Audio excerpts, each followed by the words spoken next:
tipo de focalidad neurológica o alguna sintomatología neurológica. Así que más que hablar de historia de las manifestaciones, usted ya la conoce muy bien porque ya saben focalidad, saben síntomas neurológicos, lo que podemos nosotros aquí es tratar de hablar acerca de los llamados diagnósticos topográficos de tipo neurovascular. Además, ustedes saben y pueden entender dónde está la lesión. Ustedes saben y pueden entender dónde está la lesión, independencia de la sintomatología motora, sensitiva, taxa, bla, bla, bla. Pensar más o menos cuál podría ser el vaso sanguíneo afecto. Eso es lo que quiero que nosotros comencemos ahora. Entonces hablemos de las manifestaciones. Entonces, si yo tengo, o recordemos que teníamos al hemisferio cerebral, recordemos que nosotros teníamos por su cara dorsolateral y por su cara medial, teníamos una vascularización determinada. La gran mayoría de la cara dorsolateral estaba dada por la arteria cerebral media y una gran zona de la cara medial está dada por la arteria cerebral anterior. La arteria cerebral anterior, y acá abajito pues teníamos en la parte inferior del lóbulo temporal casi la totalidad del lóbulo occipital. Tenemos nosotros a la arteria cerebral posterior. La cerebral anterior. Y lo que queda sin pintar así la cerebral media. Entonces, hablemos un poquito de las lesiones en relación a la cerebral media. Si yo tengo un compromiso neurovascular de la arteria cerebral media, entonces usted se va a dar cuenta que, por ejemplo, yo por compromiso del lóbulo frontal, más que todo hablando del área 4 de Brodmann, voy a tener un defecto motor, que es contralateral. Pero si la lesión es de tipo cortical, ¿cuál va a ser la característica de ese defecto motor contralateral? ¿Es de predominio? ¿De predominio? ¿Braquial o plural? De predominio braquial. Braquial. Parece que la pierna está en la región interhemisférica. Por ende, si el compromiso es la cerebral media y es cortical, entonces el paciente va a tener un defecto brachiocural. Lo más probable es que, como aquí también está la representación de la cara, pero se quita la carita, los brazos, el cuerpo y acá llegan las piernas. Entonces lo más probable es que si es cerebral media, casi siempre me compromete también la cara, siendo una parálisis facial de tipo central o supranuclear. Y va a tener un defecto motor contralateral que, si la lesión es cortical, es de predominio braquial. O sea, el brazo está peor que la pierna. Ahora, ¿qué más nosotros tenemos aquí si nos encontramos en el área dominante? Tenemos una afasia. Entonces, los compromisos de la arteria cerebral media provocan afasias. Ahora, ¿qué ya me interesa? La arteria cerebral media, cuando se relaciona aquí con la cesura silviana, la cerebral media se divide en dos ramas. Una rama superior que va hacia el área de Broca y una rama inferior que se va al área de Wernicke. O sea, hay un tronco principal y luego va la rama superior que va al área de Broca, va a nutrir al lóbulo frontal y nutrir al lóbulo parietal, y la rama inferior que se va a encargar de nutrir al lóbulo temporal. Entonces, cuando yo tengo una afasia en relación a compromiso neurovascular, estamos hablando de compromisos de base, no de tumores ni de otras cosas. Si el paciente tiene una afasia de Broca o motora, ¿dónde está la oclusión? ¿En la rama superior de la arteria silviana, de la arteria cerebral media, en la rama inferior o en el tronco principal? En la rama superior. Entonces, si usted dice que el paciente tiene una afasia de Broca y usted ve que tiene un ensayo isquémico, usted dice que la oclusión está en la rama superior de la arteria cerebral media. En cambio, si el paciente tiene una afasia de Wernicke o sensitiva, ¿dónde está la oclusión? En la rama inferior. Dice la oclusión es de la rama inferior de la arteria cerebral media. Y si el paciente tiene una afasia global o mixta, la oclusión tiene que estar en el tronco principal. Ahora, estamos hablando de lo que vemos, pero recuerde usted que el nacimiento de la cerebral media es mucho más a profundidad. Y mientras más a profundidad estoy, quiere decir que estoy abarcando más ramos. Uno de ellos incluso los ramos perforantes. Entonces, Cuando la obstrucción de la arteria cerebral media está muy proximal, muy al inicio, existe altísima posibilidad de que se infarte más del 50% de un hemisferio, y a eso se conoce como SB isquémico maligno. Entonces, los compromisos muy proximales de la arteria cerebral media pueden provocar el llamado SB isquémico maligno, que quiere decir que se infarta más del 50% de un hemisferio cerebral. Algunos dicen más de un tercio, etc. Tenemos algo más del 50%. Eso es una urgencia, incluso neuroquirúrgica de análisis, en donde el manejo y el tratamiento es la craniotomía descompresiva, por ejemplo, porque el infarto es tan masivo y el edema citotóxico es tan grande que hay un desplazamiento de estructura de línea media y el paciente se está desviando, y ahí nosotros tenemos que hacer casi que una craniotomía descompresiva urgente. ¿Por qué le digo que es de análisis? Porque lamentablemente ese tejido está infartado, está muerto. Entonces nosotros tenemos que conversar, dialogar con la familia, explicarle que lo que vamos a hacer con la craniotomía descompresiva es salvarle la vida, pero no devolverle función neurológica, porque ya medio hemisferio está muerto, o más de la mitad, más de un cuarto del cerebro está muerto. Y eso lamentablemente lo más probable es que deje un paciente en un estado de vigilio sin respuesta permanente. Eso hay que conversarlo con la familia. Lo que hacemos nosotros con la craniotomía descompresiva es salvarle la vida, que no se muera por la hipertensión intracraneal y creciente de la amígdala, pero va a quedar postrado, se olvida, casi seguro. O sea, se conversa con la familia y la familia pues tomará la última decisión de lo que quiere que se haga. Eso es analizar mucho, es agarrarlo con pinzas bastante este análisis, porque no es lo mismo que yo tengo una hematoma epidural que yo lo saco y fin, el cerebro está bien, pero yo tengo un tejido isquémico muerto. Pero bueno, entonces, esto con relación a la arteria cerebral media. ¿Ya? Si nosotros hablamos, por ejemplo, de la arteria cerebral anterior, asimismo sabemos que podemos tener un defecto motor, un defecto sensitivo, porque abarca alto y más que todo la región medial de la parte motora y sensitiva. Tengo un defecto motor, un defecto sensitivo, que si es cortical va a ser de predominio rural. Si es cortical va a ser de predominio rural. Entonces usted ve eso, y ya lo hemos conversado, ¿no?, cuando hablábamos nosotros de la lesión cortical de la vía piramidal. Eso se llama diagnóstico neurovascular. Saber cuál es el vaso comprometido, no solo dónde está la obstrucción por topografía, sino hablando de isquemia, pues cuál es el vaso que se murió, el vaso afecto. Ahora, algo que me he olvidado comentar. Con respecto a la rama superior y a la rama inferior, si usted ve, la rama superior va a dividirse por el lóbulo parietal y la rama inferior va a dividirse por el lóbulo temporal. Entonces usted entenderá, ¿no?, la rama superior también va a innervar en el área dominante el centro de la praxia, en el lado dominante el área 39 como el centro del cálculo matemático, todo lo que usted ya había conversado. Pero aquí también recordemos que cuando habíamos hablado nosotros de la vía óptica, nosotros decíamos que cuando llegaba el cuerpo geniculado lateral se dividía en una rama superior y una rama inferior, y ahí es cuando se provocaba la cuadrantopsia o la cuadrantonopsis. Entonces, si yo tengo un compromiso de esta rama superior, me va a comprometer el ramo parietal, que es el ramo superior, y me puede lesionar la rama superior o parietal de la vía óptica. Entonces eso me va a dar una cuadrantonopsia o cuadrantopsia, como usted lo quiera decir. Contralateral, si la lesión es izquierda, pues el defecto visual va a ser derecho, si la lesión es derecha, el defecto visual va a ser izquierdo. ¿De qué parte? ¿De qué campo? ¿Del campo superior o del campo inferior? Del campo inferior. Entonces yo voy a tener una cuadrantopsia o una cuadrantonopsia inferior contralateral a la lesión, ¿no? Si la lesión es izquierda, inferior derecha. Si la lesión es derecha, inferior izquierda. Es lo que vamos a conversar. Y obviamente, pues si el compromiso está en la rama inferior o temporal, en cambio se va a lesionar la rama inferior. Si se lesiona la rama temporal, se forma una cuadrantopsia, una cuadrantonopsia, que en este caso es superior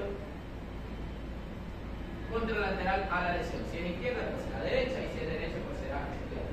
Eso usted ya lo conoce, ya lo sabe, ya lo hemos conversado, que son las cuadrantopsias y las cuadrantonopsias. ¿Ya? Eso seguía siendo cerebral medio. Con respecto al cerebral anterior, pues ya habíamos conversado, ¿no? Estamos conversando de efecto motor, de efecto sensitivo, si es cortical de predominio rural, o si es cortical, si es cortical o capsular, si ya todo es una mezcla, ya no hay predominio de nada. Y como también la arteria cerebral anterior va a inervar la parte frontopolar, ¿qué tipo de trastorno me puede dar? Trastorno disejecutivo. Entonces los SB isquémicos con diagnóstico topográfico neurovascular de la arteria cerebral anterior me puede dar trastorno disejecutivo. Ya, que ustedes ya lo conocen, ya lo saben, ustedes son expertos en eso. En relación a la arteria cerebral posterior, que será lo que nos faltaría para hablar de las topografías neurovasculares del cerebro, pues ustedes saben muy bien, vamos a atacar un poquito al lóbulo temporal en la parte inferior, que tiene que ver con problemas límbicos. Entonces quizás habría trastornos límbicos porque ya está la circulación para hipocampo, el lupus.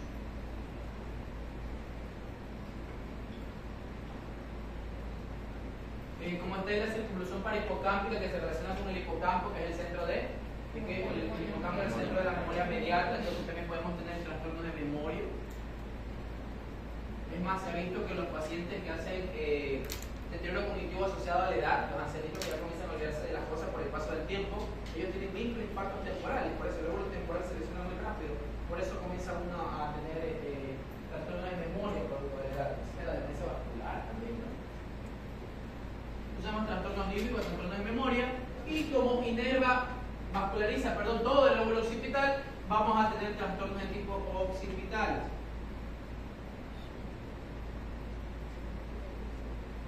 Trastornos occipitales. Entonces, por ejemplo, tenemos amaurosis bilateral, si es que la lesión es bilateral. Es muy improbable, pero bueno, o amaurosis solamente de una región, de un globo ocular. Si el infarto es derecho, pues va a tener el paciente una amaurosis del lado comprometido, y si es izquierdo, pues del lado comprometido en esa relación. Pero hay una característica interesante, ¿no? El paciente, si lesiona el lóbulo occipital, va a tener un defecto visual. Pero ¿cómo va a estar el reflejo fotomotor? El reflejo fotomotor va a estar conservado.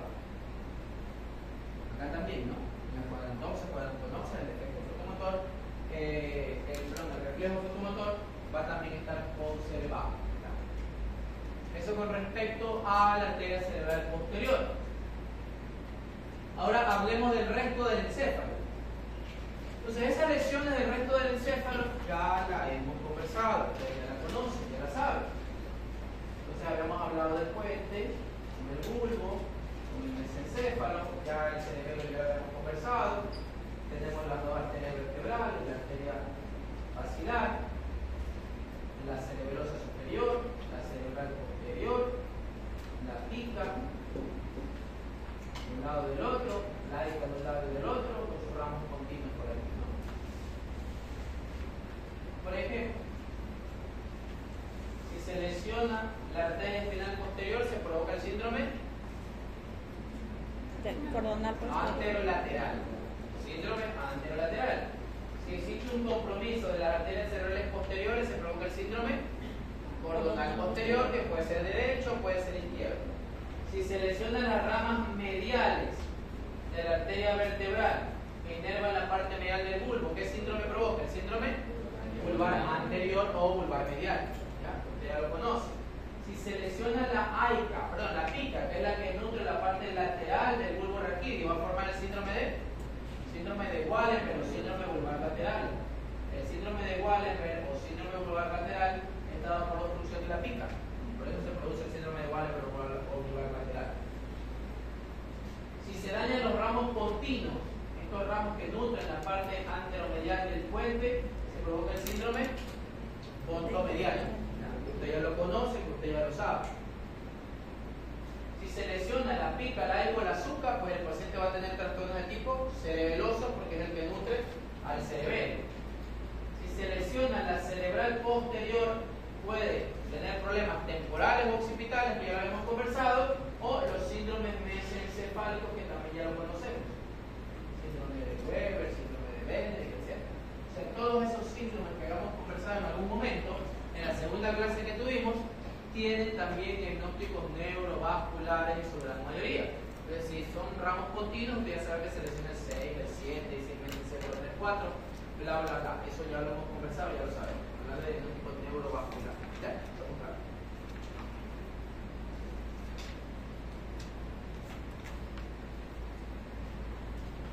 Hablemos del diagnóstico.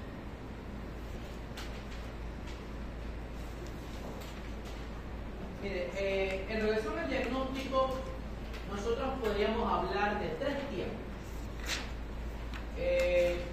El tiempo que es más frecuente, el más común, el paciente que llega después de 1000 millones de años, que tenía un defecto motor porque se le hizo difícil, porque tenía que trabajar, porque no sabía qué hacer, porque estaba rondando de hospital en hospital, bla, bla, bla. La cosa es que llega con usted con cualquiera de los defectos neurológicos que hemos conversado.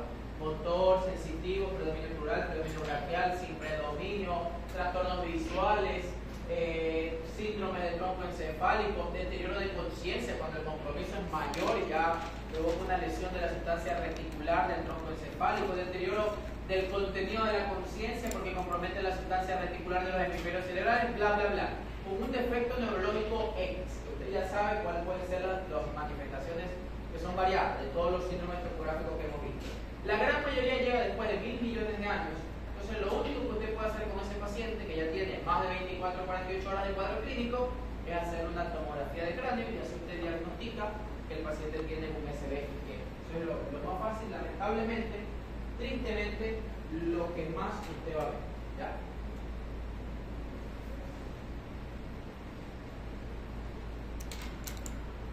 Entonces, cuando usted haga la tomografía simple de cráneo de su paciente, usted va a ver las características típicas de un evento cerebrovascular isquémico.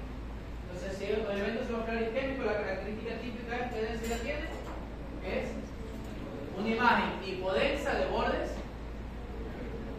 regulares, que salvo que sea de ramas profundas, no va a respetar la corteza, sino que va a tomar toda la corteza. Y si es de ramos profundos, pues usted ya sabe que puede estar en el núcleo reticular, en el tálamo, elevación de la cápsula interna, en la cabeza del núcleo caudado, bla, bla, bla. Pero imagen hipodensa de bordes regulares, usted dice eso es un isquemia. Más aún si es que el paciente debuta con un defecto neurológico de forma súbita. Ahora, cuando nosotros tenemos a estos pacientes con defectos neurológicos de forma súbita, existen determinadas escalas que se pueden utilizar y que son importantes de conocerlas. Por ejemplo, una escala que es extrahospitalaria, que es la escala de Cincinnati, por ejemplo, una escala muy sencilla, pero muy limitada, obviamente, porque se basa simplemente en trastornos del lenguaje, trastornos motores y desviación de la comisura de la boca. O sea, las cosas más características. Lo que más siempre va a llamar la atención ante un paciente, ante un evaluador, es el defecto motor y el paciente mucho más aún. Entonces, la escala de Cincinnati, lo único que dice si el paciente tiene defecto motor o no, si el paciente tiene trastorno del lenguaje o no, y si el paciente tiene o no una desviación de la comisura de la boca.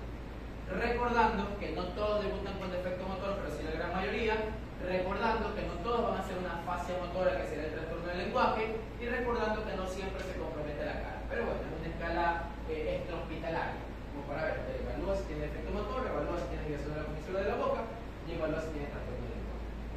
Hay una escala que es funcional, que usted la valora cuando el paciente llega, durante la estadía hospitalaria y cuando le da de alta, que es la escala del ranking modificado.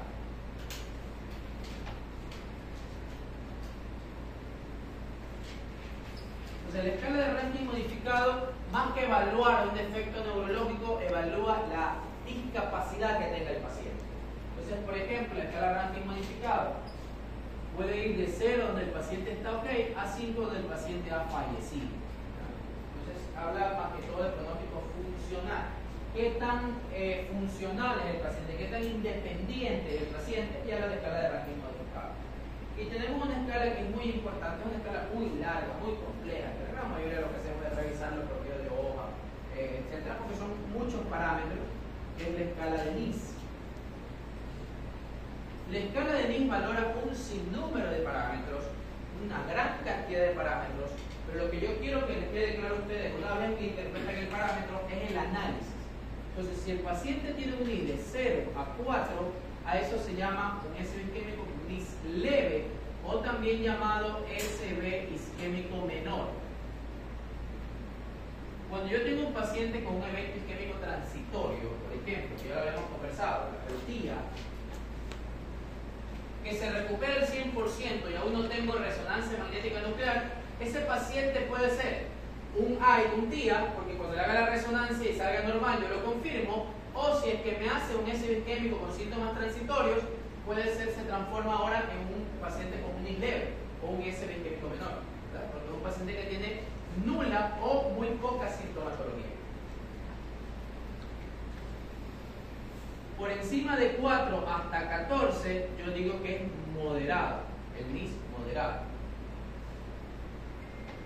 De 15 a 25, yo digo que el NIS es severo. Y más de 25, yo digo que el NIS es muy severo. O sea, estos pacientes están excelentemente bien y estos pacientes están extremadamente mal. Tenemos los dos extremos. Entonces, el NIS leve, como SB isquémico menor, y el NIS muy severo, donde el paciente está extremadamente mal. Esto es extrahospitalario, no lo utilizamos nosotros en el hospital, los neurólogos no lo usamos. Lo que se utiliza es la escala de ranking, que es modificada para ver funcionabilidad, qué tan funcional es el paciente, y la escala de NIS, que sí es muy importante para cuando hablamos de la evaluación más que todo del tratamiento, porque tenemos que ver unos parámetros que ya vamos a conversar. Ahora,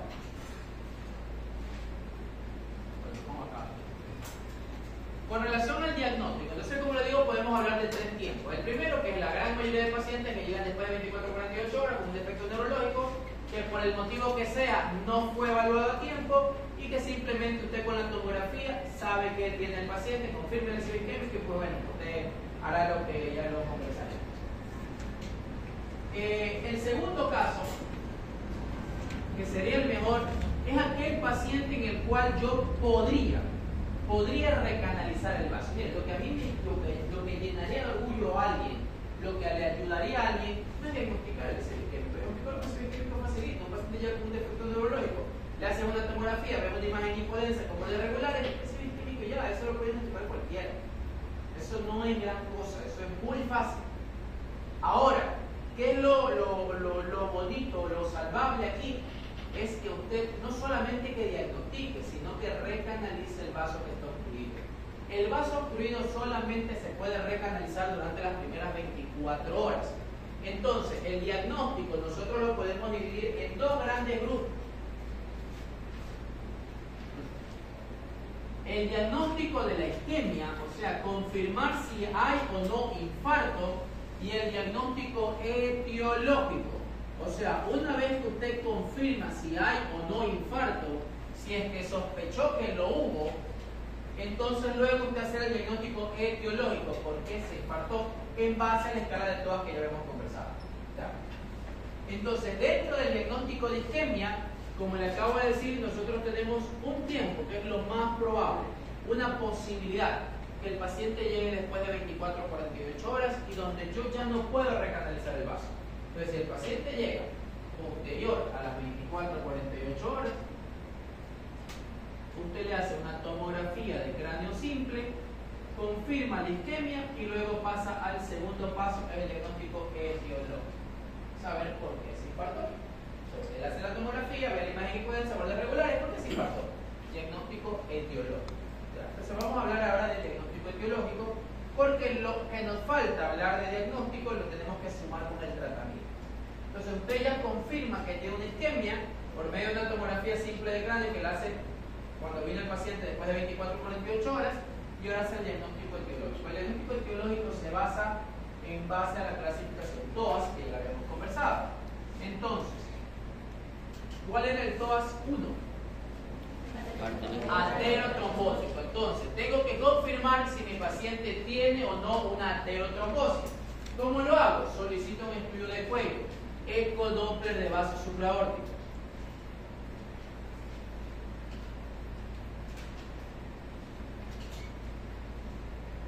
O mejor aún, una angiotomografía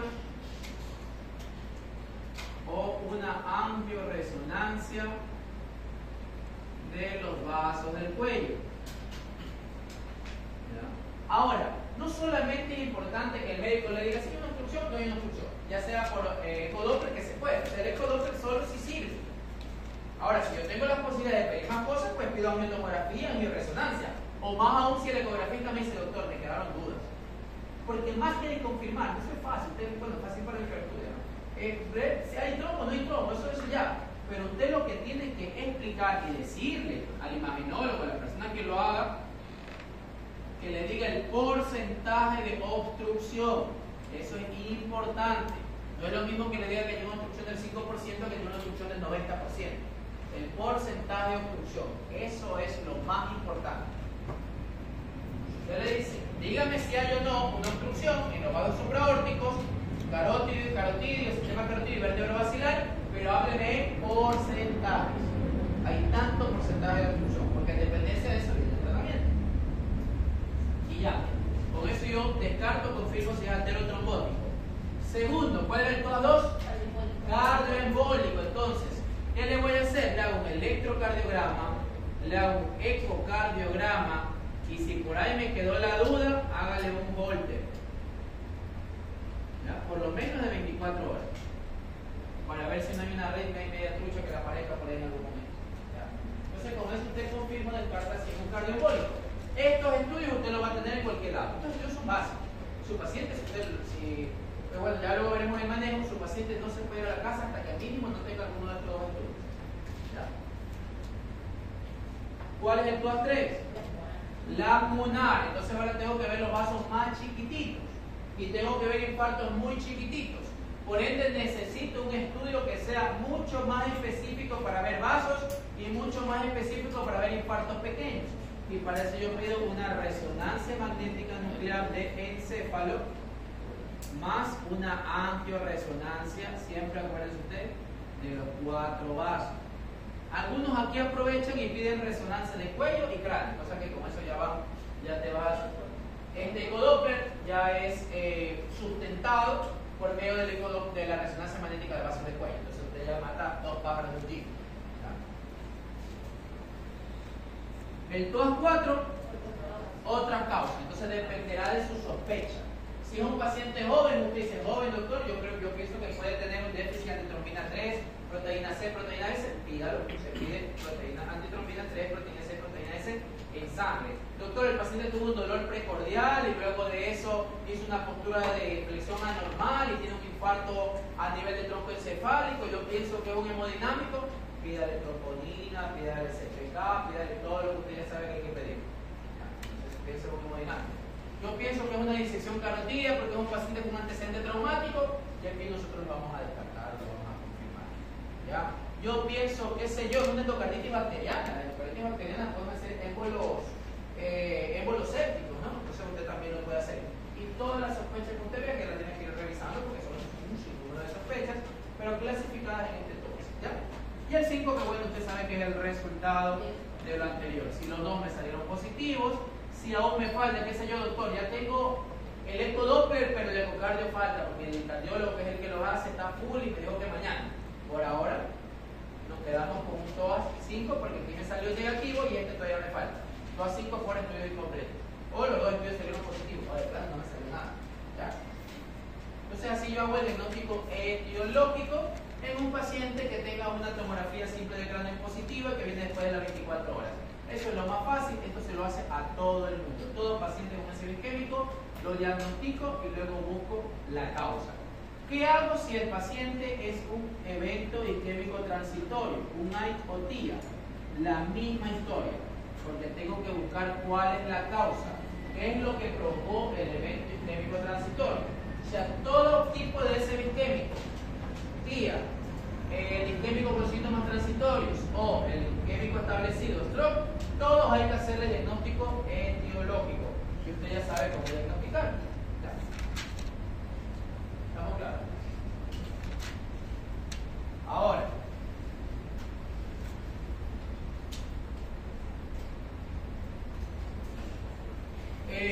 hablemos del diagnóstico del paciente que llega durante las primeras 24 horas. Ese paciente que llega durante las primeras 24 horas es el paciente más importante porque es aquel que yo, en dependencia de lo que tengo, puedo recanalizar el vaso. Entonces, la posibilidad de recanalización del vaso ocurre solamente durante las primeras 24 horas. Lamentablemente necesitamos tener muchas cosas para poder tener el rango de 24 horas. Pero bueno, tratemos de hablar de un mundo ideal. ¿Ya? Ahora, entonces, el estudio de imagen que yo voy a pedir en aquel paciente que está durante las primeras 24 horas dependerá del tiempo que tiene dentro de ese rango de las primeras 24 horas. Porque depende de qué tratamiento yo le puedo dar a ese paciente. Entonces vamos a hablar primero del rango de 0 a 4.5 horas. De 0 a 4.5 horas. Entonces, ¿qué yo le voy a pedir al paciente que tiene un rango de 0 a 4.5 horas? Depende del NIS. ¿Ya? Depende del NIS. Si yo tengo un NIS leve o un SB isquémico menor, usted sabe que el NIS menor de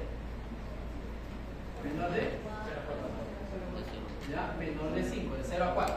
¿Ya? Menor de 5, el NIS. Si tiene menos de 5, yo asumo que ese paciente está muy bien, por ende con una tomografía de cráneo simple es suficiente. En la tomografía de cráneo simple voy a ver la isquemia. No voy a ver la isquemia. Entonces, ¿para qué le pido tomografía simple de cráneo? Para descartar SB hemorrágico, para ver si no hay algún simulador, realmente un tumor, un absceso. Yo estoy que pienso que es un defecto neurológico debido a un SB isquémico. Para eso me sirve la tomografía de choque. Puede ser un hematoma epidural, un hematoma celular que da aparición espontánea, etc. O sea, algo que no sea un isquémico que esté provocando un defecto neurológico. Entonces, para eso me sirve la tomografía simple de cráneo.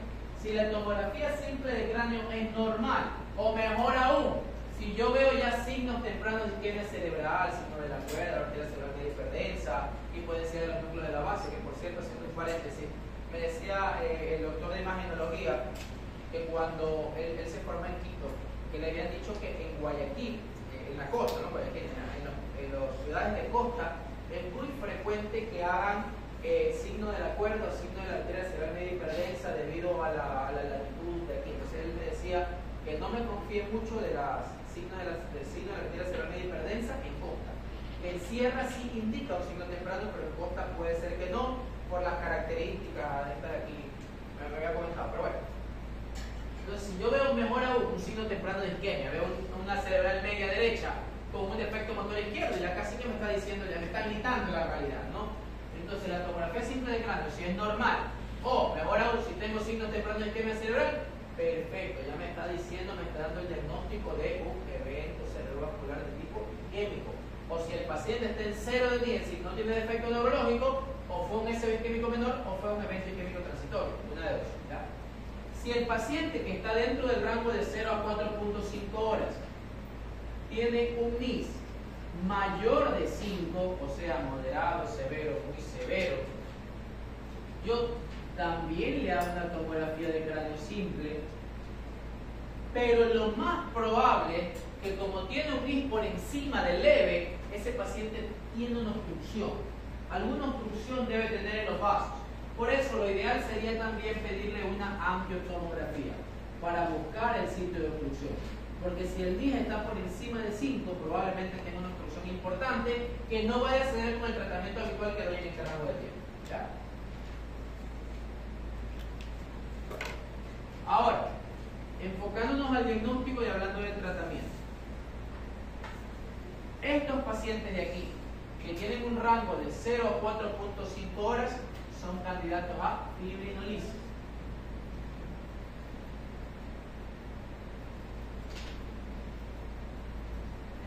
Entonces ya tenemos el primer tratamiento de recanalización vascular que podemos hacer solo durante las primeras 24 horas, que es la fibrinolisis. La recanalización vascular solo se puede hacer durante las primeras 24 horas y una opción de tratamiento es la fibrinolisis. La fibrinolisis solamente se puede hacer dentro del rango de 0 a 4.5 horas, excepto en los mayores de 80 años de edad.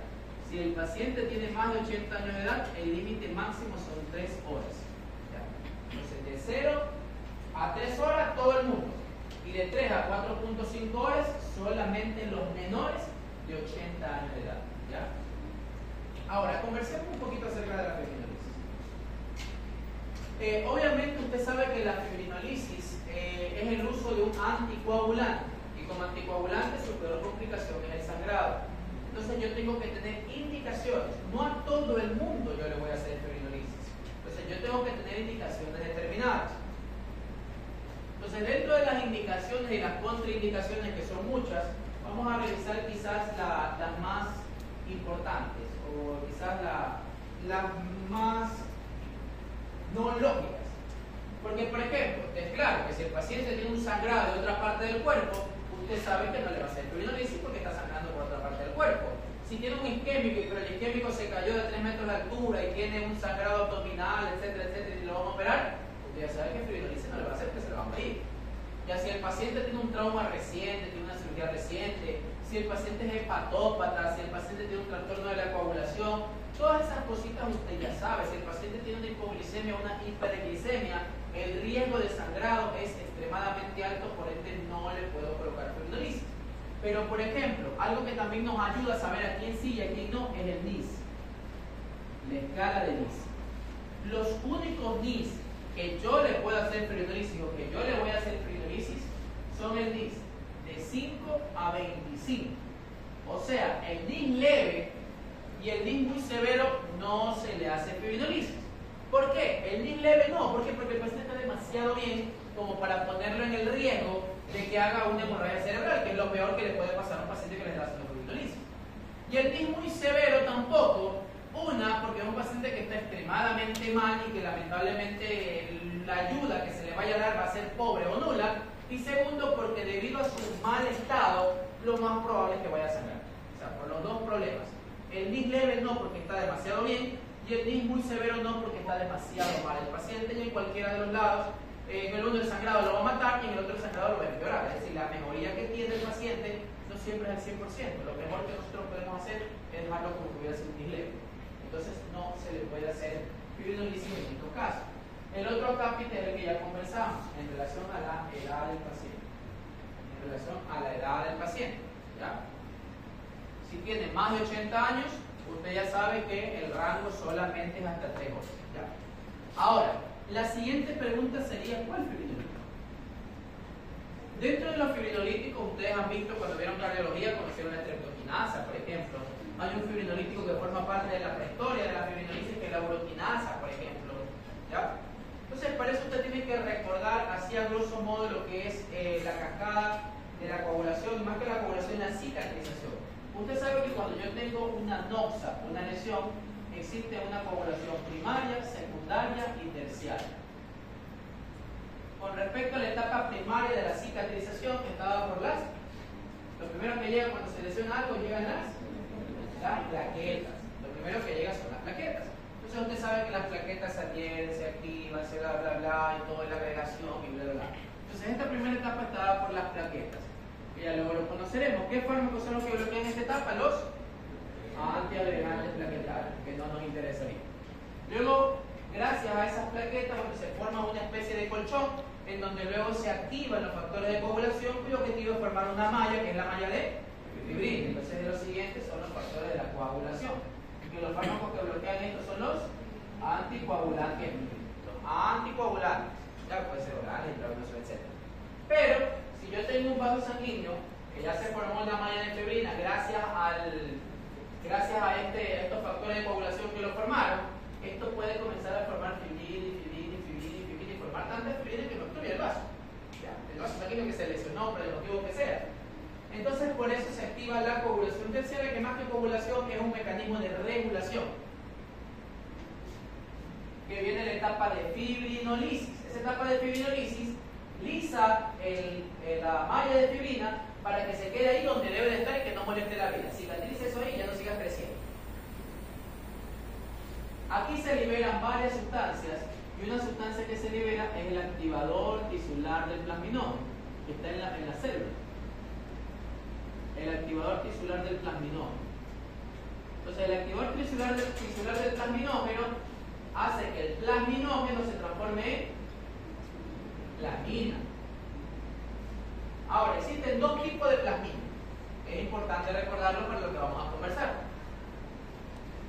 Existe una plasmina libre y existe una plasmina fijada a la fibrina. ¿Ya? Entonces, el activador tisular del plasminógeno va a actuar sobre la plasmina, y esta plasmina a su vez puede ser de dos tipos: la plasmina libre, que está por todos lados, y la plasmina fijada a la fibrina. El activador tisular del plasminógeno actúa más que todo aquí, sobre la plasmina fijada a la fibrina. El fármaco que se utiliza neurológicamente hablando para el SB isquémico es este de aquí. El activador tisular del plasminógeno le llaman RTPA,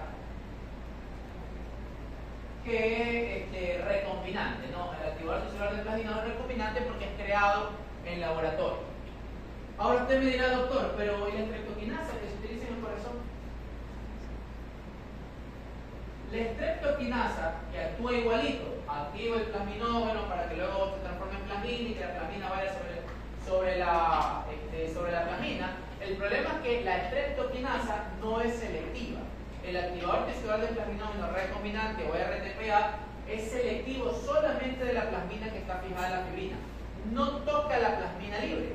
Como no toca la plasmina libre, eso hace que su riesgo de complicación, que es el sangrado, sea menor. Igual el riesgo de sangrado, pero el riesgo de sangrado es menor. En cambio, con la estreptoquinasa bloquea la plasmina libre y la plasmina fijada de la fibrina. Por ende, el riesgo de sangrado es mucho mayor. Ahora, como el cerebro es mucho más lábil y es el que está lesionado en este caso, pues lo más probable es que si utilizamos estreptoquinasa, el paciente va a sangrar. En cambio, si utilizamos RTPA, como es más selectivo, el paciente tiene menor riesgo de sangrado. Doctor, pero el infarto agudo de miocardio sí se utiliza estreptoquinasa. Sí, ahí sí se utiliza porque el cerebro está sano. El cerebro no tiene ningún tipo de problema. Pero ¿cuál es la complicación de la estreptoquinasa? No es que sangre el corazón. La complicación de la estreptoquinasa es que sangre el cerebro. Si usted le coloca estreptoquinasa al paciente que tiene infarto agudo de miocardio y está vigilando la parte neurológica, no está vigilando la parte cardiológica solamente. Vigila cada 15 minutos neurológicamente al paciente. Si el paciente que tiene infarto agudo de miocardio y le está colocando estreptoquinasa se deteriora, usted suspende el fármaco, le hace una tomografía porque sangró. Ahora, obviamente en ese caso el cerebro está sano y por ende el riesgo de que se lesione y que sangre es menor. Pero en los casos de evento cerebrovascular isquémico, el cerebro está lesionado. Es decir, la estreptoquinasa no se debe usar. Doctor, pero yo tengo solo estreptoquinasa. No se debe usar porque te va a sangrar. O sea, eso es ley. Te va a sangrar. O sea, ¿para qué yo voy a colocar un fármaco con la intención de ayudar si me va a sangrar sí o sí? Entonces, si yo tengo una lesión cerebral isquémica, tengo que utilizar RTPA. Y si no tengo RTPA, pues lamentablemente no puedo hacer absolutamente nada. ¿Ya? Ahora hay un fármaco que es mejor todavía, que lamentablemente no lo tenemos, que es el Tenecteplase. Este RTPA también se llama Teplase, no te lo he escuchado. El Tenecteplase es mucho mejor. El riesgo de sangrado es muchísimo menor todavía, obviamente selectivo solamente de la plasmina fijada a fibrina, y el riesgo de sangrado es muchísimo menor. Pero por ahora lo que tenemos es el Alteplase. ¿Cuánto se coloca el Alteplase? 0.9 miligramos por kilo de peso. Que generalmente al ojo en adulto le ponemos 90 miligramos. El 10% en el primer minuto y el resto va a pasar en una hora. Ya. Entonces usted le coloca el Alteplase, que es el selectivo de la plasmina fijada a fibrina, 90 miligramos más o menos lo estándar que se le pasa, porque es lo máximo que se le puede pasar. El 10%, 10 miligramos en un minuto, el resto lo pasa en una hora, pero usted, la misma historia que cuando coloca estreptoquinasa en el corazón, está monitorizando al paciente de manera continua y cada 15 minutos al paciente hay que estarlo vigilando, hay que estar haciendo el examen neurológico, el paciente tiene que estar en UCI, no puede estar en una sala abierta. En el caso de que el paciente haga un deterioro neurológico cualquiera, hay que suspender el fármaco y llevar la tomografía porque el paciente sangró porque sangró, no hay otra opción. Si el paciente estaba bien y de repente se deteriora, porque sangró. Ya, no hay opción. Entonces, como el riesgo es de que haya sangrado, entonces usted ve que las contraindicaciones es todo lo que haga posible el sangrado. Y por ejemplo, aparte de lo que ya hemos conversado, de que tenga un trauma previo, de que tenga alguna cirugía previa, de que tenga entonces tenemos el NIS, en base a lo que le digo, y la otra contraindicación obviamente sería el SB isquémico maligno. Entonces el SB isquémico maligno, usted ya recuerda que es una isquemia de más del 50% de un hemisferio cerebral, que yo lo valoro durante las primeras 24 horas por medio de qué escala? Por medio de la escala de Aspect. Entonces yo lo valoro por medio de la escala de Aspect. Acuérdense usted que yo hacía un puntaje sobre 10 y si tenía el paciente, ¿cuánto debería tener para que sospeche usted de SB isquémico maligno? De 7, ¿no? Si el paciente tiene, por ejemplo, tiene 10, 9, 8, 7, 6, ya a ese paciente lo más probable es que sea un SB isquémico maligno y por ende está contraindicada la fibrinolisis porque va a hacer ese químico maligno y los químicos malignos sangran solitos, peor aún con anticoagulantes. Ya. Bueno, fibrinolítico en este caso.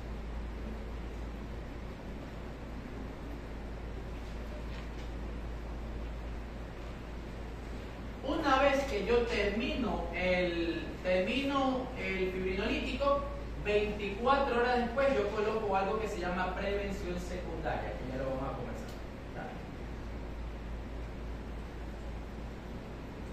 Entonces, una vez que yo termino, 24 horas después, coloco algo que se llama prevención secundaria, que ya lo vamos a colocar, que se ve el tratamiento a largo plazo. Entonces, eso yo hago en los pacientes que tienen de 0 a 4.5 horas. Ahora, tenemos un siguiente rango. Por encima de las 4.5 horas hasta las 6 horas. Mira, aquí es muy parecido. Usted sabe que sin duda alguna, en etapa aguda me sirve a mí la tomografía simple de cráneo. Eso es lo mejor que yo puedo tener. Pero cuando el paciente tiene más de 4.5 horas, yo ya no puedo hacer ¿qué cosa? No puedo hacer fibrinolisis. Entonces, como ya no puedo hacer fibrinolisis, la tomografía simple de cráneo me es insuficiente. Porque ahora ya me toca a mí hacer un segundo esquema de tratamiento, que lamentablemente es muy difícil que haya, pero igual tengo que conversarlo. Ya la fibrinolisis no me sirve. Existe otro que se llama trombectomía mecánica. Entonces, dentro de los manejos agudos para recanalización de vaso, tenemos la fibrinolisis, que la puedo hacer solo hasta las 4.5, y a partir de las 4.5, la trombectomía mecánica. Entonces, para yo poder hacer trombectomía mecánica, yo tengo que saber dónde está la obstrucción del vaso. O sea, lo puede hacer el mismo médico, buscar ahí, pero imagínate ponerte a estar buscando y como que yo le digo a usted, vaya a la Fibeca a comprarse una pastilla. ¿Dónde está la Fibeca? Usted no conoce aquí. ¿Dónde está la Fibeca? Vaya. Se va por acá, por allá, nunca más vuelve. Entonces yo en teoría debería primero hacer un estudio, buscar un GPS y decirle, mira, la Fibeca está en el malecón del Salado, en la esquina y bla, bla, bla, y ya la señorita va directo hacia la Fibeca. Entonces yo primero tengo que decirle al médico que va a realizar la trombectomía mecánica dónde está el sitio de la obstrucción. ¿Y cómo lo hago? Por medio de una angiotomografía. Entonces aquí mínimo el paciente debe tener una angiotomografía. Tiene que tener la tomografía que debe descartar hemorragia, porque si tiene hemorragia se acabó el algoritmo y ya no vamos al capítulo de la siguiente clase que es el hemorrágico. Pero si el paciente está normal, o mejor aún si tiene signos tempranos de isquemia, lo siguiente es que yo le diga al médico que va a realizar el proceso dónde está la obstrucción. Ahí está la tomografía. Ahora, tengo el siguiente paciente, el que tiene más de 6 horas hasta las 24 horas, que son el rango agudo. Ese paciente también se le va a hacer trombectomía mecánica. O sea, hasta ahora, dentro de los manejos agudos de recanalización de vaso, solamente tenemos la fibrinolisis y la trombectomía mecánica. O sea, la trombectomía mecánica yo la puedo hacer desde la hora 0 hasta las 24 horas. ¿Ya? Si, por ejemplo, tiene alguna contraindicación de fibrinolisis porque ha sangrado, por qué sé yo, por la edad del paciente, porque tiene un trauma reciente, en un mundo ideal yo le podría hacer trombectomía mecánica. Ahora, pero a partir de las 4.5 horas hasta las 24 horas, es decir, por un día, el paciente se le puede hacer trombectomía mecánica. Ahora, ¿cuál es el problema? Que a partir de las 6 horas, o mejor dicho, ¿qué es lo que yo quiero salvar con la trombectomía mecánica o con la fibrinolisis? La zona de penumbra, porque el core ya está muerto, fibrinolisis, café, rosquita, queso, no se puede hacer nada más con eso, ya se murió, ya no hay nada que hacer aquí. Entonces, a partir hasta las 6 horas existe la posibilidad de que haya área de penumbra. A partir de las 6 horas, el riesgo del área de penumbra comienza a disminuir de forma drástica. Entonces, si yo llego a las 6 horas, pero ya no tengo penumbra, ¿para qué le voy a hacer trombectomía mecánica si ya no tengo nada que salvar? Ya se murió, fin de la historia, café, rosquita y queso. Ya está muerto esa zona. Entonces, yo a partir de las 6 horas, como basado en la literatura, me dice que el paciente ya comienza a disminuir su zona de penumbra, puede ser que ya no haya penumbra, lo ideal es que yo haga un estudio que me diga si hay o no penumbra. O sea, después de las 6 horas, yo tengo que tener una tomografía simple de cráneo para descartar hemorragias y simuladores, una angiotomografía para decirle al que va a hacer la trombectomía mecánica por dónde está la obstrucción, pero aparte tengo que hacer un estudio más, un estudio que me diga si hay o no zona de penumbra, que es un estudio que se llama perfusión. Es un tipo de tomografía muy especial que me analiza determinados flujos, etcétera, y que me dice por medio de un computador si hay o no hay zona de penumbra. Él analiza determinadas cosas son determinadas cosas que hay que revisar en base a colores, tonalidades, etcétera, que me dice si el paciente tiene o no tiene zona de penumbra. Entonces, este es el único estudio que me dice si hay o no hay penumbra. Si me dice el estudio no hay penumbra, fin de la historia, ya no hay nada que hacer. Ya no hay nada que hacer. Si me dice, doctor, si hay penumbra y tenemos trombectomía mecánica, trombectomía mecánica. O sea, no siempre teniendo todo se puede salvar al paciente. Lo ideal entonces será primero, por lo menos durante las primeras 6 horas, donde estoy seguro que hay zona de penumbra, en el caso de que tenga todo lo necesario. ¿Ya? Ahora, si usted que está emocionada con la resonancia, viene el otro caso, porque hasta ahorita estamos hablando de tiempo, el tiempo desconocido, el wake up stroke o stroke del despertar. El paciente despierta con defecto motor sensitivo, trastorno del lenguaje, y el paciente dice, o llega el familiar y dice, no sé cuándo se infartó, amaneció así. Entonces la literatura dice, si no tengo tiempo, yo digo la última vez que lo vi bien. Si la última vez que lo vi bien fue a las 8 de la mañana y son las 8 de la noche, pues tiene aproximadamente 12 horas de mañana a noche. ¿Ya? Emocionar con la resonancia, ya se la noche. Entonces, usted dice el último tiempo que lo ve bien, si sean 4, 5, 6, son 25 horas, pues 25 horas, usted ya sabe que a partir de las 24 horas ya no se puede hacer nada. Yo simplemente busco diagnóstico etiológico y ya hablaremos nosotros del tratamiento posterior. Estamos hablando ahorita del tratamiento inmaduro. Entonces, cuando yo tengo un tiempo desconocido, el famoso wake up stroke, control del despertar, ahí sí que pedimos UNICEF. Exacto, ya pedimos resonancia magnética nuclear. ¿Y qué tengo que hacer con la resonancia magnética nuclear? Bueno, en teoría no lo tiene que pedir, en teoría el imaginólogo lo tiene que hacer, pero como a veces son medio, tiene que pedirlo. ¿Y qué va a hacer usted? Un mismatch de difusión, que usted ya sabe. Si tiene el paciente dependencia de las características, si se ve en difusión, pero no se ve en flare, usted asume que tiene menos de 4.5 horas y le puede hacer fibrinolisis o trombectomía mecánica. Ahí si tiene el paciente, ya se ve en difusión y ya se ve en difusión y también se ve en flare, usted asume que tiene más de 4.5 horas y el rango de 24 horas le tocará ver con la última vez que lo vieron bien al paciente, para saber si le puede hacer fibrinolisis o de plano le tocará hacer trombectomía mecánica. Pues si tiene más de 24 horas, ya sabe que es simplemente una tomografía simple de cráneo para saber cuál fue la causa que le produjo el deterioro del neurona. ¿Ya? Entonces, este es el diagnóstico y el tratamiento en agudo. Una pregunta.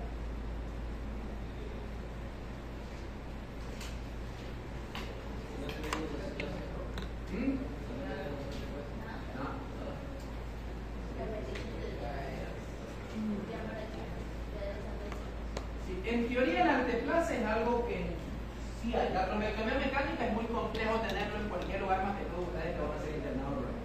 Pero el arteplase, por lo menos en un hospital del segundo y tercero, sí hay. Lamentablemente si le coge un centro de salud, el centro no tiene ni UCI.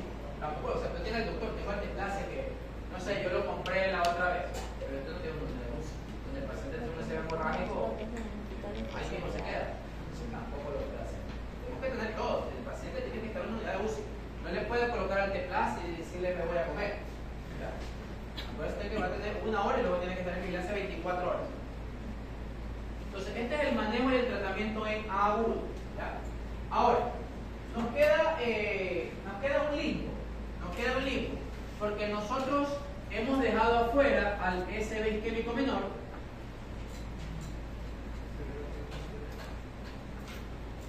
Y no hemos conversado muy bien del que podría ser su diagnóstico diferencial, que es el IOTIA, el evento isquémico transitorio. aisopatía, recuerde usted que tenemos el leve, al moderado y al severo. Tenemos tres tipos de aisopatía. Y tenemos al SB isquémico menor. Entonces, si su paciente llega con un SB isquémico menor o llega con un AIT severo, solo estos dos, SB isquémico menor o AIT severo, vamos a tener la tercera forma de recanalización de vaso durante las primeras 24 horas. Les repito, la recanalización del vaso solamente durante las primeras 24 horas. A partir de la hora 24, usted ya olvídese de lo que se perdón. Lo muerto está muerto y olvídese de la historia. Ya veremos qué va a posterior. Estamos nosotros hablando de las primeras 24 horas. Si el paciente está dentro del rango de las primeras 24 horas, pero tiene un SB isquémico menor, entonces usted le hace una tomografía que es limpia. ¿Va a fibrinolisis? No. Porque un descarte de fibrinolisis es el SB isquémico menor, que también puede ser un AI, ¿verdad? Va a trombectomía mecánica, pero todavía, pues, si el paciente está muy bien, ¿por qué lo va a someter a todo ese tipo de cosas? El paciente está bien. Entonces nosotros en ellos, en el SB isquémico menor y en el AI solamente en el severo, nosotros aquí tenemos la tercera forma de recanalización del vaso, que es la doble antiagregación. Solo a ellos se le coloca doble antiagregación. Y solamente se coloca durante las primeras 24 horas. Si el paciente llega después de las 24 horas, no moleste la vida poniéndole doble antiagregación, que es por gusto. ¿Ya? Se lo digo de manera clara y tajante para evitar que usted cometa los mismos errores que cometen otras personas. La doble antiagregación solamente se da durante las primeras 24 horas porque el objetivo de la doble antiagregación es recanalizar el vaso. Entonces ya habíamos visto que nosotros tenemos una coagulación primaria que está dada por plaquetas, una coagulación secundaria que está dada por la cascada de la coagulación y una terciaria que es más que todo reguladora, que es dada por los fibrinolíticos.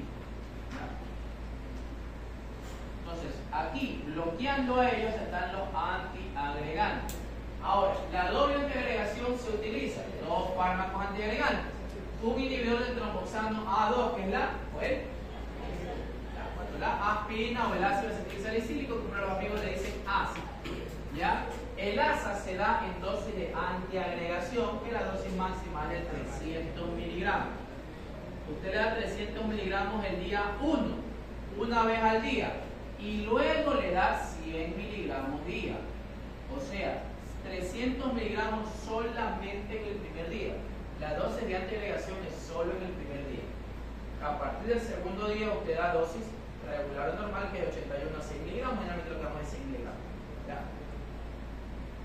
Y el otro integrante es un inhibidor del ADP, que es el conocidísimo por el clopidogrel.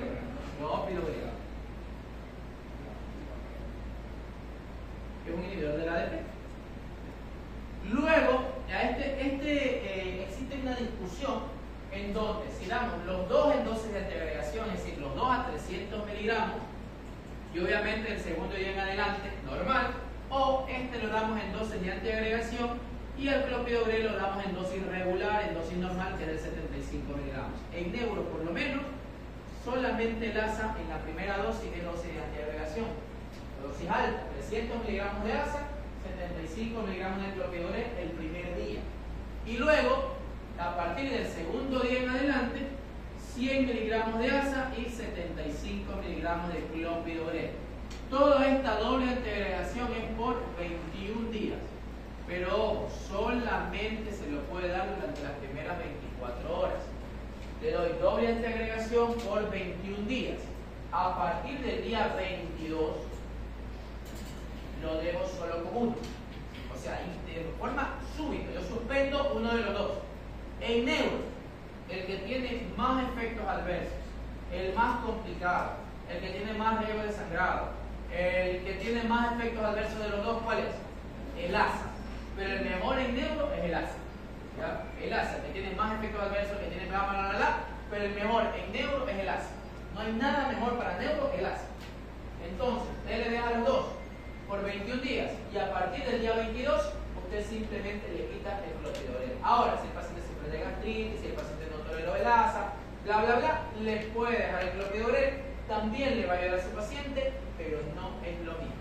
Lo mejor es el ASA. Usted quite el ASA solamente en el caso de que el paciente, pues, por algún motivo no le tolere el ASA.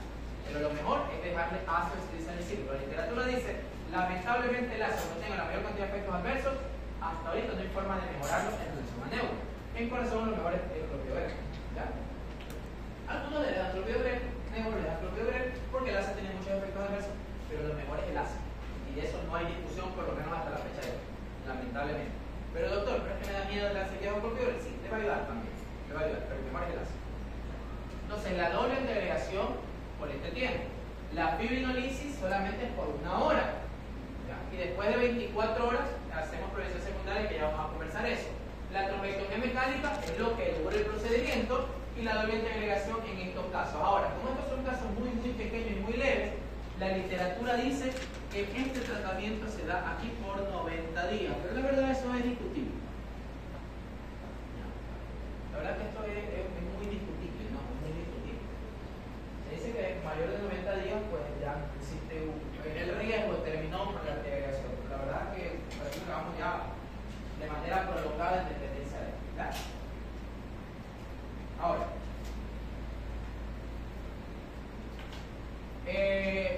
todo esto que estamos hablando es el tratamiento, el manejo durante las primeras 24 horas. Es el manejo agudo para recanalizar el vaso. Ahora, a ver, no hemos conversado de estos de aquí. Estos dos, el AI leve y el AI moderado, usted ya sabe cuál es el diagnóstico. El diagnóstico es lo mismo, el diagnóstico etiológico, le hace bla, bla, bla, todo eso. El que tiene AI leve, usted le manda dieta, ejercicio y control de comorbilidad. Es decir, no le da medicación. Salvo que en los estudios etiológicos salga alguna alteración que ya luego vamos a conversar cómo se maneja. ¿Ya? Pero mientras no tenga el estudio etiológico, si los estudios etiológicos salen negativos, usted le manda dieta, ejercicio, si es hipertenso que se cuide, si es diabético que se cuide y bla, bla, bla. El paciente que es moderado está en discusión todavía. Algunos dicen se hospitaliza o no. El severo hay que hospitalizar, de eso no hay duda. El moderado entra a criterio del médico. Si quiere hospitalizarlo, hospitalícelo. Si no quiere hospitalizarlo, no lo hospitalice. Pero a todo el mundo le tiene que hacer estudio etiológico desde leve. Eso no hay discusión. Y el severo, ese sí o sí que se debe hospitalizar. El moderado, la literatura lo que me dice, yo le doy medicación en dependencia del paciente. Si yo veo que mi paciente va a seguir el caso de dieta, ejercicio, bla, bla, bla, al pie de la letra, lo trato como leve, no le doy medicación, salvo que haya alguna alteración en el estudio etiológico. ¿Ya? Eso casi lo hace. Pero como nuestra gente, en la gran mayoría, no hace caso, entonces es preferible que al moderado y al severo se le dé medicación, que ya conversaremos en qué. ¿Ya?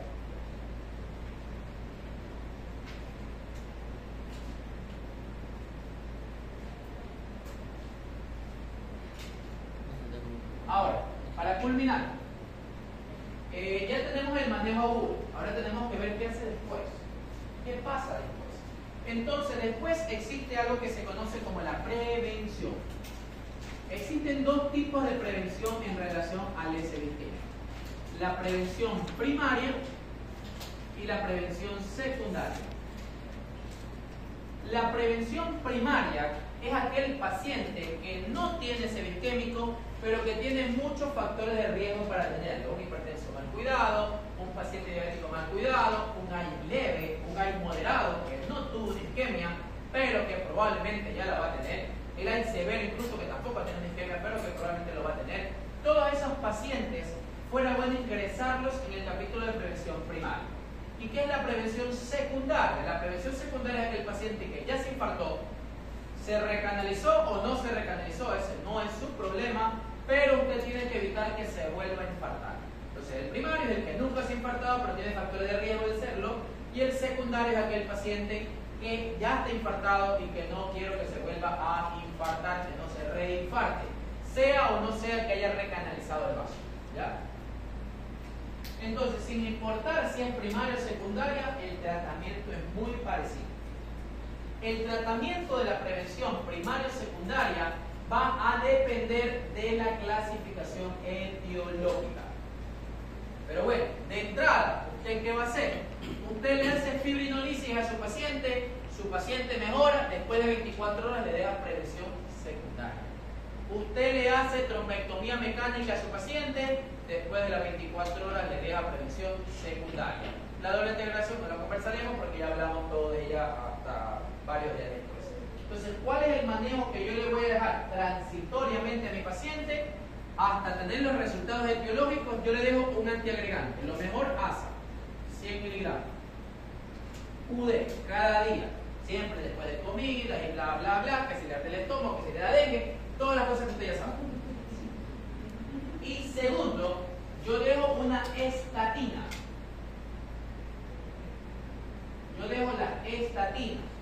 La estatina que mejor le va a neuro es la simvastatina, la atorvastatina y la rosuvastatina.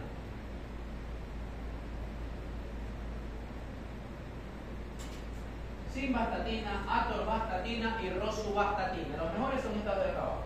Atorva y rosu, pero usted tiene simba, no importa. ¿Ya? Ahora, más que decir cuál usted va a elegir, usted tiene que elegir de inicial. Estoy diciendo que aún falta, todavía no se ha hecho el ecodoppler, todavía no se hace el ecocardiograma. Entonces, ¿qué les dejo hasta que vengan los encargados de hacer eso, a realizar el estudio y decirme cuál es la clasificación etiológica, si todas 1, todas 2, todas 3? Usted ya sabe que ASA 6 miligramos QD cada día, salvo que utilizó doble integración, y si utilizó doble integración, pues ya sabe que va con los 2 por 21 días y luego ya lo conversamos. Ahora, las estatinas, yo las dejo en algo que se llama dosis de alta intensidad. ¿Qué significa dosis de alta intensidad?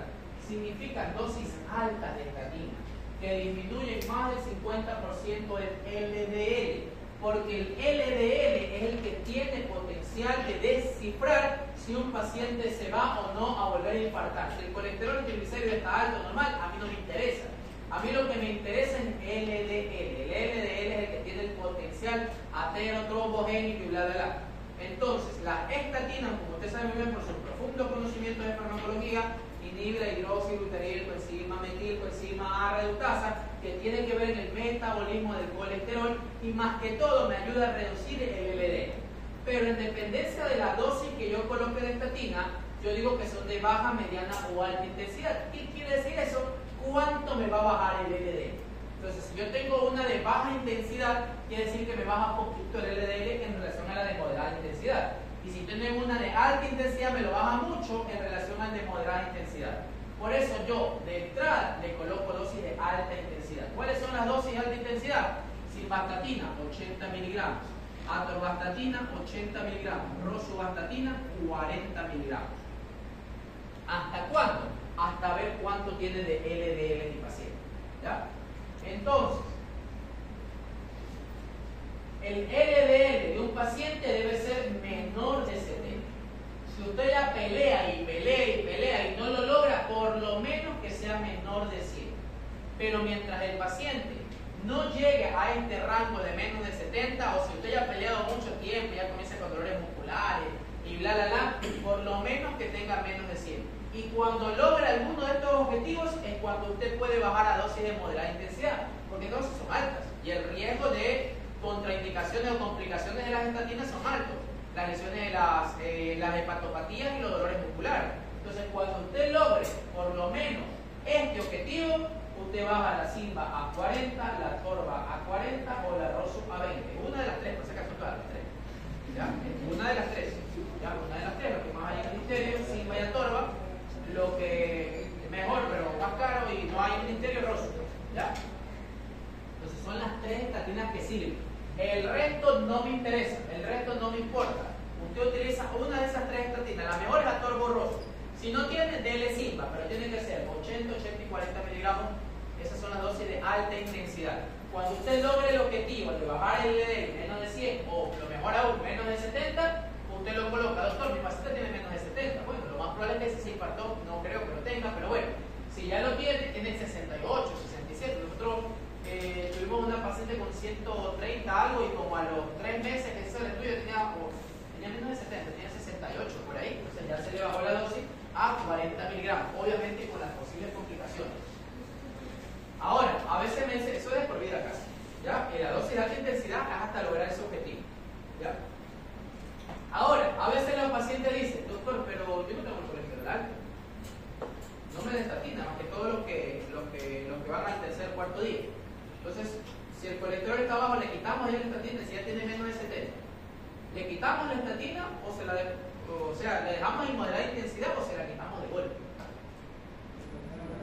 O digamos que el colesterol y triglicéridos está normal. ¿Y por qué no se la quitamos? Si ya el colesterol está bajo. Exacto, tienen efectos pleiotrópicos, es decir, las estatinas no destruyen la placa, eso lo hace la trombectomía mecánica, un proceder invasivo. Las estatinas lo que hacen es estabilizar la placa. Recuerde usted que la placa de colesterol, usted la ve por fuera así bien sólida, bien bonito, pero el centro es lipídico, el centro es líquido. Y este es el que tiene el potencial aterogénico, porque cuando se fractura por la causa que sea, se libera el líquido, este es lo que se solidifica el contacto con la sangre y produce la obstrucción. Entonces, ¿qué es lo que hacen las estatinas? Estabilizan la placa. Porque muchos pacientes dicen eso, cuando le vamos a dar prevención primaria, porque tiene algo que se llama microangiopatía, a veces infartos cerebrales, ¿verdad? Nosotros le vamos a dar, doctor, presión colesterol, triglicéridos, todas las veces está bien. No, pero eso es estabilizador de placa. Es para que la placa no se rompa, porque la estatina no le va a anular la placa, no se la disminuye. Lo que hace es estabilizarle la placa para que no se rompa y que no libere ese centro lipídico, un cataú. La parte de fuera es más sólida, pero el centro es líquido. Y ese centro, lo que toca la sangre, es cuando se produce la obstrucción, ¿ya? Entonces, esto con respecto a la prevención secundaria. Ahora, eso usted es lo que va a dejar. Si su paciente tiene un SB isquémico, la gran mayoría lamentablemente viene después de las 24 horas, usted ve el infarto cerebral, o si gracias a Dios se hizo una recanalización y lo logra, sin importar la edad, usted luego deja prevención secundaria. Hasta de 100 miligramos, si le da miedo, ya que el clopidogrel es de 75, más una estatina de alta intensidad hasta que usted sepa cuándo tiene DLD. ¿Ya? Ahora, le llegó el estudio etiológico. Entonces, le llegó el estudio etiológico.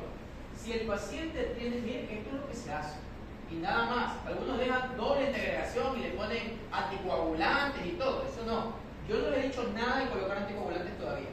¿Sí? Existen malas prácticas por el motivo que sea, de conocimiento, porque se leyeron el libro de Marcos Alejo, qué sé, pero que colocan de entrada antiagregación doble después de 24 horas, cuando ya sabemos que durante las primeras 24 horas cuando se puede colocar doble integración, y aparte anticoagulación, y luego la siguiente tomografía se presenta ya sangró.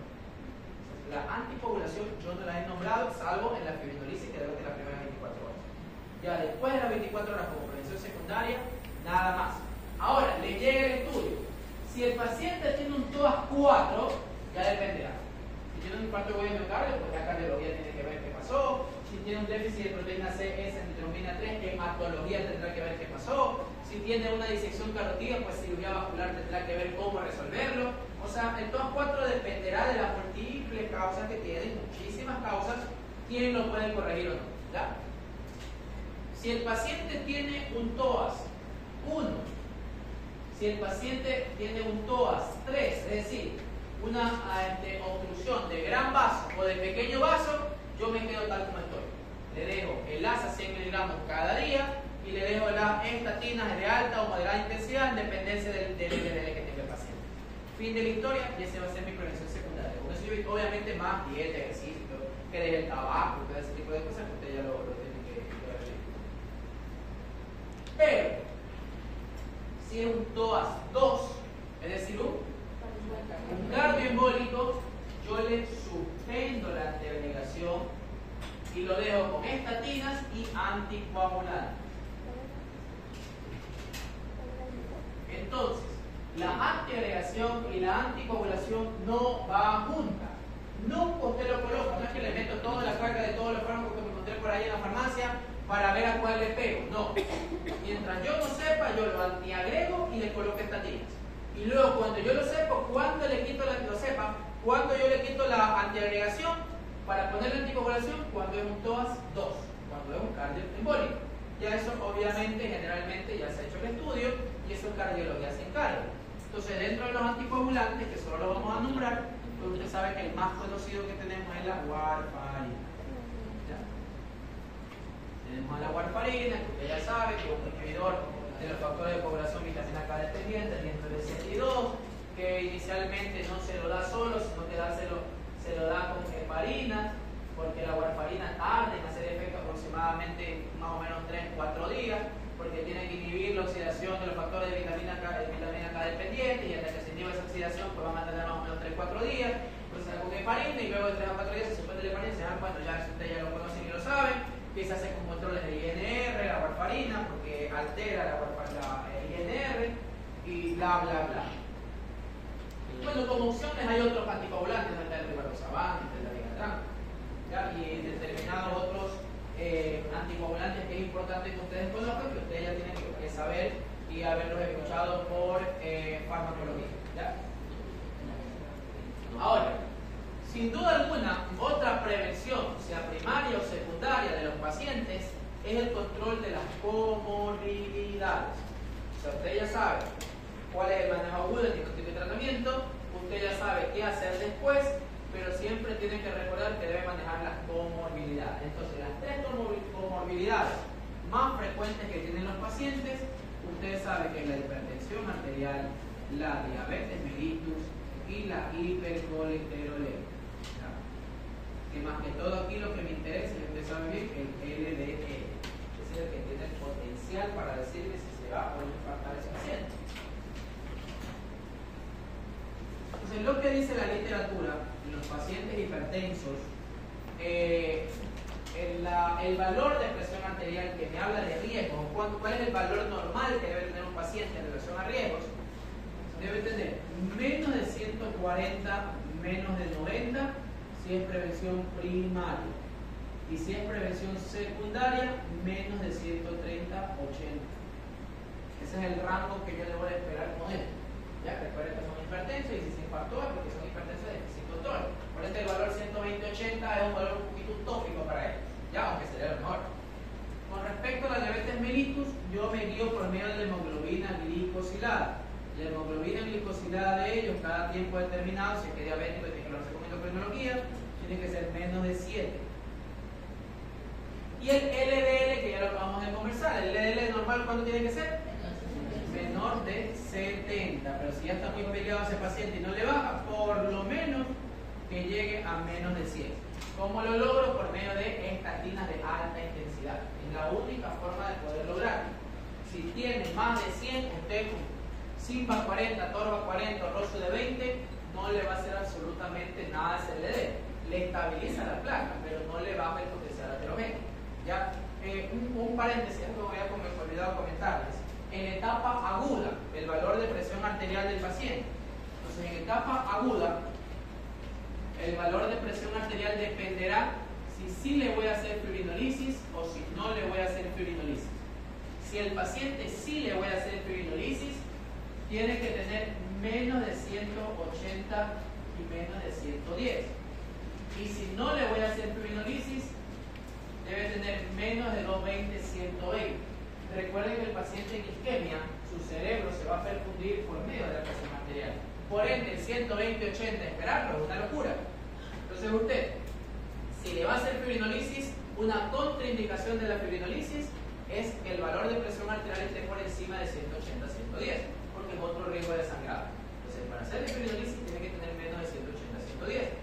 No le voy a hacer fibrinolisis por la causa que sea, no le voy a hacer, o llegó después de las 24 horas, lo que sea por lo que no se haga la fibrinolisis, no sé, ahí sí yo me puedo esperar un poquito más, 220, 120, y en el transcurso de los días lo que la literatura dice ir bajando del 15 al 20%, poquito a poquito, hasta llegar al rango que yo quiero. ¿Ya? ¿Alguna pregunta o inquietud? Nosotros nos basamos en hemoglobina glicosilada, parece que la glicemia es la gran mentira. ¿Ya? La glicemia es la gran mentira. O sea, si usted habla de rangos y el paciente diabético, recuerda usted los rangos. El paciente diabético en ayuno debe tener menos de 140 y potencial menos de 180. Pero la realidad como prevención secundaria es la hemoglobina glicosilada.